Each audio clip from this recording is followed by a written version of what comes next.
Salam diplomat. Saya Faris dan saya siap bikin gebrakan.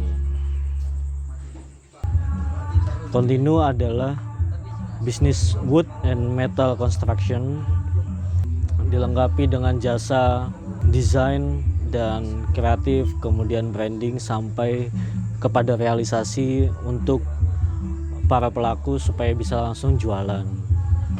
Jadi saya memulai Continue berdasarkan teman-teman saya yang memiliki pendapatan tetap, pekerjaan tetap, yang mereka ingin buka usaha dengan budget yang terbatas, ataupun para pensiunan ataupun para pengusaha yang ingin memperluas usahanya dengan memberikan paket usaha lengkap, efisiensi dari metal dan kayu yang bisa menjadi sebuah properti seperti container boot atau mungkin angkringan yang bisa dipindah-pindah, fleksibel, dan karena adanya paket lengkap dengan desain, branding, dan akhirnya terbentuklah Continue.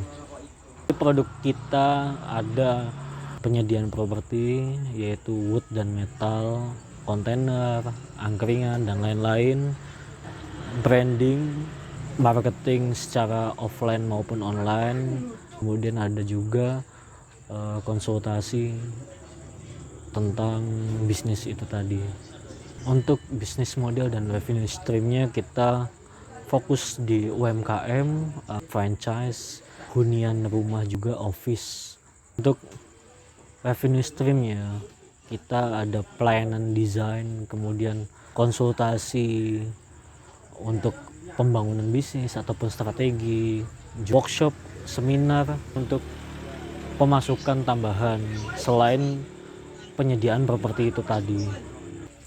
Target marketnya kita adalah middle to low, juga middle to exclusive. Menentukan market size-nya kita menggunakan metode top down approach, yakni memperluas pengamatan tentang produk kita, kemudian mengerucutkan target tersebut. Contohnya seperti anak-anak muda yang ingin membuka usaha ataupun butuh hunian, kemudian ada para pengusaha yang ingin buka office yang fleksibel ataupun kekinian, juga ada para pensiunan yang ingin mengefisiensikan dananya menjadi sebuah usaha. Untuk marketing plan-nya kita berencana untuk selling secara offline dulu. Kita membuat landing page, juga sosial media. Setelahnya kita melakukan offering kepada para pelaku real estate, developer, juga perusahaan yang ingin membuat sebuah kantor yang fleksibel dan kekinian, juga startup dengan kebutuhan seperti tadi, dan juga community seperti UMKM ataupun para pelaku usaha setiap daerah. Ada para pelaku franchise yang ingin memperluas pasarnya. Semua hal tadi kita jadikan database, dan setelah menjadi database kita akan membangun CRM, Customer Relationship Management, untuk menjaga kualitas hubungan dengan para customer. Tahun pertama kita akan menyesuaikan modal dan membentuk dasar dari perusahaan kita tadi, dan setelahnya kita akan menambahkan klien dan memperluas kapasitas produksi. Setelahnya kita akan ekspansi besar skala lokal.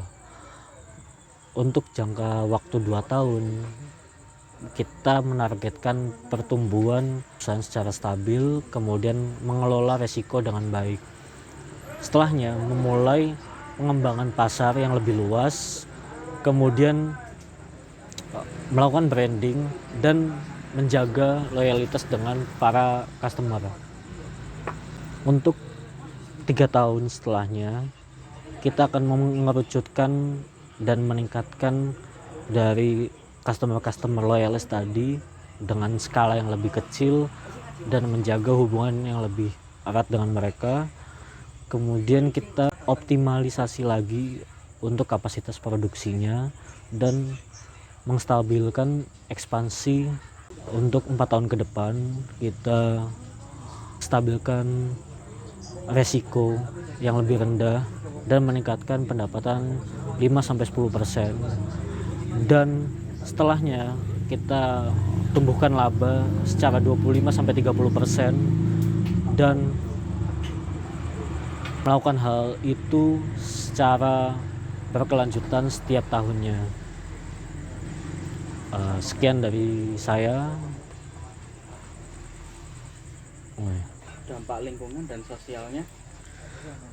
Untuk dampak lingkungan dan sosialnya bagi Kontinu dan untuk Kontinu adalah Kontinu ini bisa memberikan dampak kepada para pelaku UMKM yang memiliki keterbatasan dana, memberikan solusi untuk mereka dan membangun community yang lebih solid. Sedangkan untuk para pelaku franchise memberikan kualitas Galvalum ataupun kualitas aktivitas dari franchise yang sudah mereka miliki dengan pengembangan ide dari franchise yang akan ada selanjutnya. Dan untuk hunian-hunian dengan gaya kontainer Galvalum yang belum pernah ada di Indonesia ataupun jarang, itu akan memberikan dampak baru kepada lingkungan yang ada di Indonesia, khususnya mungkin Surabaya. Office yang ada di skala lokal Surabaya dan mungkin skala lanjutannya di Indonesia, office kedepannya akan menggunakan kontainer-kontainer yang lebih fleksibel dan kekinian, sehingga office tidak memerlukan properti yang paten dan dana maintenance yang berlebihan. Sekian dari saya Faris, salam diplomat.